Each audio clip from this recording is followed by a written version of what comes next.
বন্ধু, কি খবর বল? কতদিন দেখা হয় নাই। আবার দেখা করতে চলে আসলাম 10টাতে।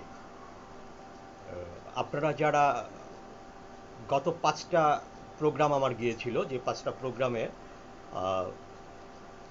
আমার অন্য একটা ফেসবুক আইডি থেকে হয়েছিল। এখন আমি আরেকটা ফেসবুক আইডি থেকে লাইভটা করছি। আশা করি আপনারা আমার সাথে আছেন, যারা এখানে আছেন। আমি তাদেরকে আমার এই সৈয়দ স্পিরিচুয়াল স্কুলে আমন্ত্রণ জানাচ্ছি, সবাই অংশগ্রহণ করুন। এই এটা একটা ক্লাস বলতে পারেন, প্রোগ্রাম বলতে পারেন, যারা নতুন আছেন। আমি এই বিষয়টাতে আধ্যাত্মিক একটা সেমিনার করাই। আধ্যাত্মিক বলতে কি, যে আমাদের তো এমনিতে দুটো চোখ, কিন্তু আমাদের দুটো চোখকে ফাঁকি দিয়ে আমাদের জীবনে অনেক কিছু ঘটে যায়। অনেক বিষয় পরে বুঝতে পারি না, আফসোস করি, আয় হায়, কী হলো কী হলো না, কেন হলো, কিভাবে হলো। এটা বোঝার জন্যই এটা একটা ভারী কথা। আমি যদি বলি আধ্যাত্মিক চোখ, কথাটা একটু ভারী। আমার তৃতীয় নয়ন, আমার মাঝখানে একটা নয়ন আছে, চোখ আছে। এই চোখটাকে খোলার জন্য, ওপেন করার জন্য, ওপেন মাই আই, আমি এই প্রোগ্রামটা করছি। এটা আমি জানি না কতদিন করতে পারবো, একটু ফ্রি আছি। প্রথম হচ্ছে করোনার থেকে ক্ষমা পেলে তো ওয়েল অ্যান্ড গুড। এছাড়া আমি একটু ফ্রি আছি, এই ফ্রি টাইমে আমি এই প্রোগ্রামটা করছি। তো ভেরি ফাইন। আমার এই লাল শার্ট, আগের একটা শার্ট ছিল কালো কালো। কালো জামা পরে করার কারণটা ছিল, সেই সময় আমি প্রোগ্রাম যেটা করেছিলাম সেটার বিষয়বস্তু ছিল আমার সৃষ্টি, আমি কিভাবে পৃথিবীতে আসলাম। একটু ব্যাখ্যা করে বলে দিই। পৃথিবীতে যখন আসি, আমি মায়ের গর্ভে ছিলাম, সেই গর্ভটা ছিল কালো। পৃথিবী থেকে বের হয়ে এসেছি পৃথিবীতে, ওই সাইনটা, যেহেতু আমি সৃষ্টি হয়েছি, তার জন্য ওদিনকার আমার যে পোশাকের রংটা ছিল কালো। তারপরে ওদিন আমি আমার নিজের সম্পর্কে, আমি কোথা থেকে এসেছি, কী ব্যাপার, এটা বিষয় সম্পর্কে, আমার বলতে আমাদের পরিচয় সম্পর্কে আমি সেমিনার করিয়েছিলাম, ক্লাস করিয়েছিলাম। তারপরের দিন যে কালারটা ছিল আমার, সে কালারটা ছিল হোয়াইট। হোয়াইট কালারটা ছিল এই কারণে, যখন আমি কালোর থেকে পৃথিবীতে আসলাম, সূর্যের আলো পেলাম, সাদা হোয়াইট, তখন আমি আল্লাহ বা স্রষ্টাকে নিয়ে আলোচনা করেছিলাম সেই ক্লাসটাতে। 3 নম্বরে আমি যে ক্লাসটা করিয়েছিলাম, সে বিষয়টা ছিল সৃষ্টি আল্লাহকে নিয়ে। আমি আরেকটু বাড়তি ক্লাস করিয়েছিলাম, এবং আমার জীবন এবং স্রষ্টার সাথে আমার সম্পৃক্ততা। সেই ক্লাসটা ছিল আমার কিছুটা সবুজ রঙের একটা টি শার্ট পরা। সেটার কারণ ছিল পৃথিবী সবুজ থেকে আমার জীবন। রঙের যে ব্যাখ্যাটা আমি দিচ্ছি, যেহেতু আমি একজন অ্যাস্ট্রোলজার, এই জন্য আমি কালারের ব্যাখ্যাটা করছি। তো বিষয়টা এরকম, সবুজটার রিজন হোয়াই হচ্ছে, সবুজ হচ্ছে জীবন। আমরা অক্সিজেন নিচ্ছি, গাছ অক্সিজেন ছাড়ছে। পৃথিবীতে যদি কোথাও বৃক্ষ না থাকতো, আমাদের জীবনটা থাকতো না। ঠিক আছে, আমাদের জীবনটা আছে due to high the support of oxygen, the support of trees and greens. Greens মানে জীবন, যৌবন, দ্যাটস অল। তারপরের দিন যে ক্লাসটা করিয়েছিলাম, সেই ক্লাসটা ছিল আমার 4 নম্বর ক্লাস, বেগুনি, ভায়োলেট কালার। এই কালারটার কারণটা হচ্ছে, বেগুনিটা হচ্ছে, আমি শয়তান নিয়ে কথা বলেছিলাম। শয়তান, মূলত শয়তান কি কি করতে পারে। বেগুনি রংটা হচ্ছে একটু কি বলবো, একটু রিয়াক্টিভ কালার।